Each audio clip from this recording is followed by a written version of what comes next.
आता वेळ फ्रुटी बरोबरच्या एका अत्यंत इंटरेस्टिंग खेळाची. ते फ्रुटीचे टेट्रापॅक आपल्याला दिसत आहेत. खेळ असा आहे की मुलांच्या टीमचा हा कॅप्टन आणि मुलींच्या टीमची ही कॅप्टन यांनी हे मनोरे करायचे आहेत फ्रुटीच्या टेट्रापॅकचे 6 मग 5 मग 4 असे रचून. बघूया कोण जास्त टेट्रापॅक रचून मनोरे करतंय. खेळ सुरू करूया. गो.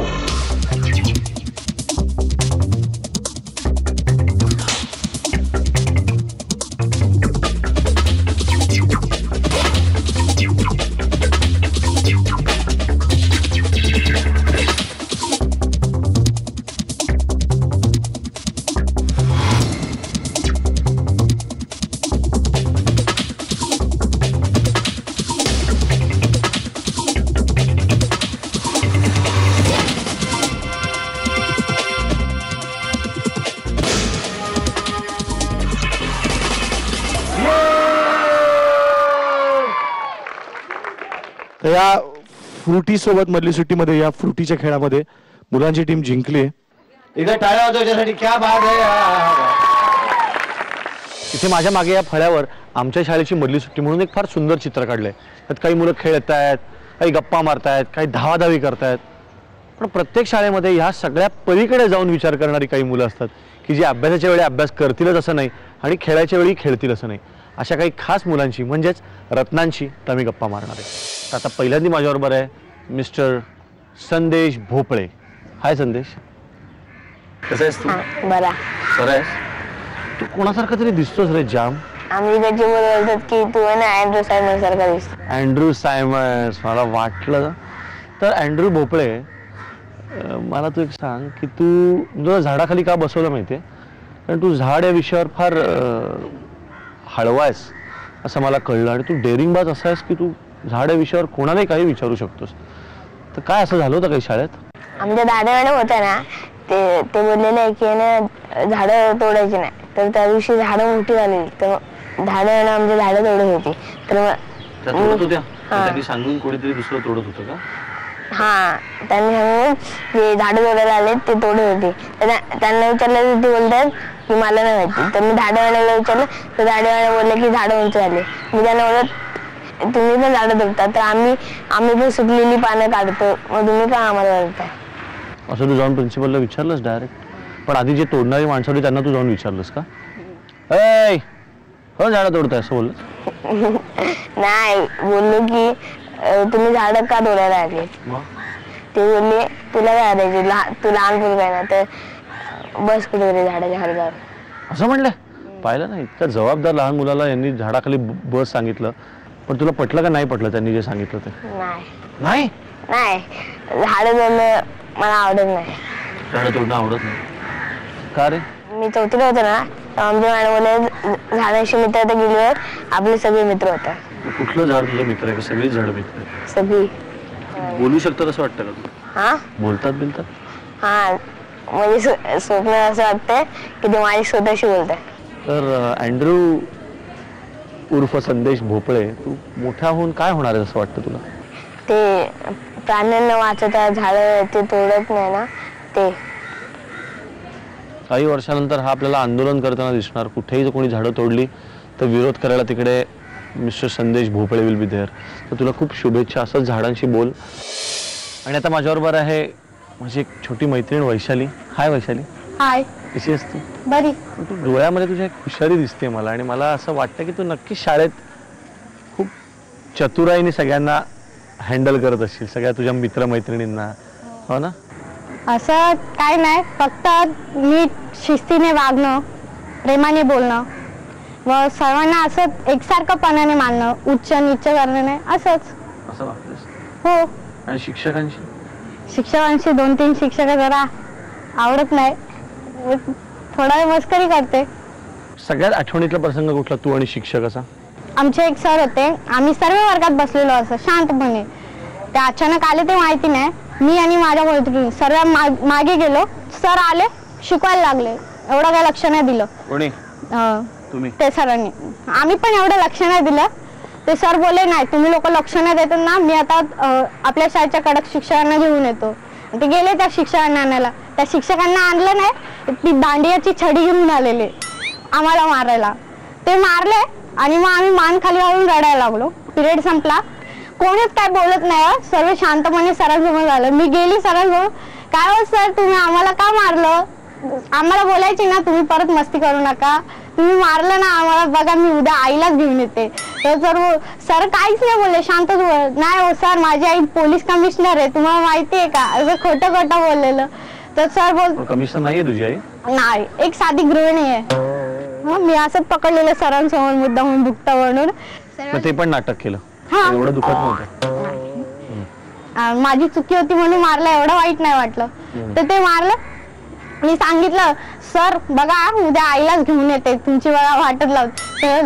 शाळा सुटलं, बाळा आईला नाव नको सांगू, मी तुझे 2 मार्क वाढवतो समाजशास्त्र विषयात, तू घाबरू नको. मी तुझे हो, आणि वाढवले पण नाही, समाजशास्त्रात कमी पडले 3 मार्क. मग तो 2 मार्काचा हिशोब राहिलाच का आता? अजून राहिलाय, बघते 9वी 10वीला घेते, ते 2 मार्क मी सोडणार नाही. सोडणार नाही ना? नाही तर मग आईला सांग की तू पोलीस कमिशनर हो तेवढ्यासाठी. नाही होऊ शकत. आई बोलते एवढं जाडजूड शरीर घेऊन पोलिसात गेली तर अजून लुकडी होऊन येईल. पण एरवी अशी कोणाशी मस्करी करतेस हे झालं शाळेत, अजून कोणाला बाहेर असं हो काय केलेली आठवते? बसमध्ये पिन ठेवलेली सीटवर, ते मुलगा होता ना लय मारायचा, येता जाता इथे मारायचा मला. का मारायचं? उगाच पागल सारखा, त्याच्या सीट खाली पिन ठेवून दिलेली. सेफ्टी पिन उघडून? हा. मग बसलाच नाही, पचका झाला माझा. मग पिन तशीच राहिली? नाही काढली ना. आता सुट्टी लागली, आज रिझल्ट पण लागला, ओपन हाऊस मध्ये पेपर पण मिळाले, आता काय प्लॅन आहे सुट्टीत? सुट्टीत घरी नाही राहायचं असाच प्लॅन आहे. म्हणजे शाळेतच येऊन राहायचं असं वाटतं. का इतकी आवडते शाळा? खूप आवडते शाळा. शाळेत शिक्षकांची पण मस्ती करायला मिळते, मुलांची पण मिळते, मुलीची पण मिळते, आणि एक फरक करत नाही. खेळायची आपली मस्ती चालू ठेवायची, त्याचबरोबर अभ्यास करायचं. तुला खूप खूप शुभेच्छा. आणि असं परत कुठल्या शिक्षकांना घाबरवू नको पोलीस कमिशनर म्हणून. आता माझ्याबरोबर एक खूप हुशार मुलगा आहे, जो आता फक्त 8वीत गेलाय, पण तो ऑलरेडी एक कलाकार आहे, दुसऱ्यांना ट्रेन करणारा कलाकार आहे, आणि त्याचं नाव पण एका कलाकारासारखंच आहे, ओमकार एल्बर. असं स्क्रीनवर दिसावं असं नाव आहे की नाही, ओमकार एल्बर. हाय ओमकार. हाय. कसा आहेस तू? बरा. काय काय करतोस तू सांग बरं. तू ट्युशन क्लासला येतो आणि तिकडचे एक सर आहेत रोकडे सर, तर त्यांची मिसेस शाळेत शिकवते, यशोधनगरची शाळा. तर त्या शाळेमध्ये डान्स गॅदरिंग असते. त्या गॅदरिंग मध्ये सर बोलले, सरांना माहित होतं मी डान्स करतो चांगला, एकदा टीव्हीला आलोय, 4-5 वेळा आलोय. तर सरांना माहित होतं. सर बोलले तू डान्स शिकवायला येशील का? हो चालेल येईल. शिकवायला? हा. तर मग सर बोलले तू कोणता डान्स बसवू देईल? तर मी बोलले आधी त्या मुलांची कॅपॅसिटी बघेल मग बसवेल. तर मग ती मुलं बघितली मी, खूप चांगली होती. एक माझ्याहून फक्त 1 वर्षाने लहान होती. तर ती मला ओंकार ओंकार बोलायची, काय काय जण दादा बोलायचे. मी त्यांना सांगायचो दादा बिदा बोलू नका, आवडत नाही मला. तर मी त्यांना बोललो, आणि जेव्हा स्टार्टिंग करायला लागलो तर ते गणपतीचं गाणं होतं मोर्या मोर्याचं. तर त्यांचा डान्स मी घेतला. तर काय काय मुलं थोडी येत नव्हती, त्यांना काही येत नव्हतं. डान्समध्ये एक सिंक्रो निघून गेला, त्यामुळे म्हणजे सिंक्रो नव्हता त्यांचा. तर सिंक्रो नसल्यामुळे त्यांना कोरिओग्राफरची लँग्वेज वेगळी असते, सिंक्रो निघून गेला वगैरे समजून घ्यायला लागेल. तर त्यांना एकदम हे केलं, घासलं, आणि एकदम त्यांना पॉवरफुल बनवलं. आणि ते जेव्हा त्यांचा परफॉर्मन्स होता एकदम सॉलिड झाला, आणि मॅम सगळ्या वावा बोलल्या. स्टेजवरती मी माझा हे केला, सत्कार केला. बाज आहे. पण त्याच्यानंतर कुठे कुठे असं तू कोरिओग्राफी केलीस? मी आता 26 जानेवारीला आमच्या शाळेत पण कोरिओग्राफी केलेली. काय प्लॅन आहे सांग पुढचा? मी आता पुढच्या वर्षी आता जेव्हा मोठं होईल तेव्हा हिरोज बनणार. हिरोज बनणार? ओळख ठेवा ओमकार, ठेवशील ना? या बात आहे. असाच तू मोठा हो, आणि असं कधीतरी योग नक्की येईल की माझं म्युझिक असलेलं गाणं आणि कोरिओग्राफर आहे ओमकार एल्बर. तसा योग नक्की येऊ दे, मला मी वाट बघतो. तर एकदा डान्स होऊ दे ना. अरे मला कुठला डान्स? अरे नाही, अरे नाही बाबा, प्लीज प्लीज प्लीज. सोपी स्टेप आहे का पण? हा सोपी. 5 6 5 6 5 5 6 5 6 5 6 7 स्टार्ट. 1 1 2 2 3. हे अंगठी घातली की प्रॉब्लेम येतो या स्टेपला. नाही अंगठी येत नाही, दुसरी सांग मला. असं आहे का? 5 6 5 6 5 6 7 स्टार्ट. 5 6 5 6 5 6 7 स्टार्ट. 1. अरे घड्याळ घालून नाही येऊ शकत, घड्याळ घालून येऊच नाही शकत रे, मनगट वाकत नाही ना. असं आहे का? मग आपण दुसरी स्टेप करू. दुसरी. 5 6 5 6 5 6 7 स्टार्ट. 1. मी शुक्रवारी नाचतच नाही. शुक्रवारी नो डान्स. आमचा माझ्या गुरूंनी मला सांगितलं शुक्रवारी कधी डान्स करायचा नाही. या शाळेतले हे 2 माझे फार खास मित्र आहेत, पण या मित्रांविषयी मी काहीच बोलणार नाहीये, कारण त्यांची फार जवळची माणसं इथे आहेत. गणेश आणि स्वागत. तर मी आधी गणेश विषयी अच्छा, आजीला विचारतो. आजी, तुम्ही सांगा तुमच्या नातवाविषयी. माझ्या नातवाला कुणी नाही, म्हणजे त्याचा आई वडील वारलेला आहे, मी सांभाळलेला आहे लहानपणापासून. तुम्ही आहात ना, कोणी नाही. कसं एवढी खंबीर आजी आहे ना. मग आता माझ्या मी गेले की झालं, कोण आहे याला, कोण नाही. काय गणेश सांग ना, तू आता आजीविषयी सांग. आजीने किती कौतुकाने तुझ्याविषयी सांगितलं. आजी आहे ना जेवायला देते. मग आम्ही आहे ना ते आहे ना सकाळी आहे ना क्लासला गेलो, नंतर आहे ना 11:30 पर्यंत आलो, पहिला जेवतो, नंतर शाळेत जातो. ऑगस्ट महिन्यात स्वागत 15-20 दिवस शाळेत नव्हता. चौकशी केली तर समजलं की स्वागतचे वडील वारलेत. आमच्या शाळेच्या मुख्याध्यापिका माननीय सौ धारडे मॅडम यांनी त्यांच्या शेजारच्यांना विचारून सगळी चौकशी केली. चौकशी अंती असं समजलं त्याची आई लहानपणी वारलेली आणि त्याच्या वडिलांनी दुसरं लग्न केलं, सावत्र आई त्याची. त्याचे वडील साधारणतः गणपतीच्या पिरियडमध्ये म्हणजे सुट्यांच्या कालावधीत वारलेत आणि स्वागत एकूणच एक प्रकारे अनाथ झाला, कारण सावत्राई त्याला शिकवण्याच्या मनस्थितीत नव्हती.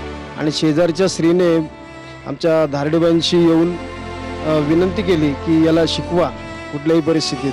त्या स्वागतला स्वीकारण्याची किंवा त्याला जो काही अडचणी येतील, शैक्षणिक ज्या अडचणी येतील त्या पूर्ण करण्याची मी पूर्णतः जबाबदारी स्वीकारली.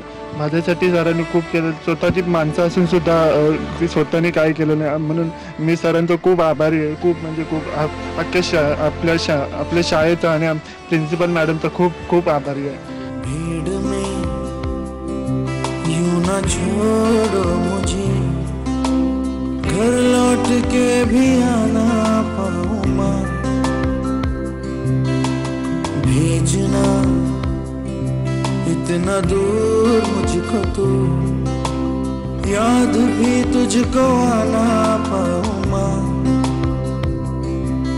क्या इतना बुरा हूँ मैं मां, क्या इतना बुरा मेरी मां.